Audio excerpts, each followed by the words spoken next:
Donc j'ai fait mon mémoire de fin d'études. Ça s'appelait Vodka, du tsar au buzz.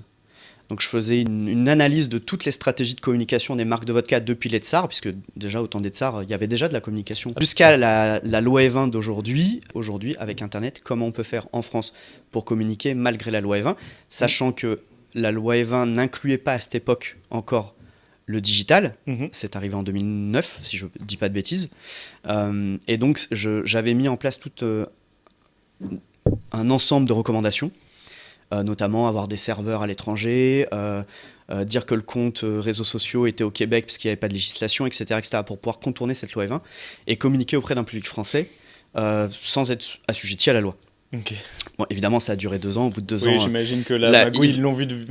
voilà, j'étais pas le lanceur d'alerte. Hein. Tout le monde le faisait, notamment les brasseurs. J'ai bossé beaucoup d'années de ma carrière en consultant pour les brasseurs et c'est quand même les plus C'est les malins. rois de la magouille. C'est, disons, ceux qui prennent le plus de risques.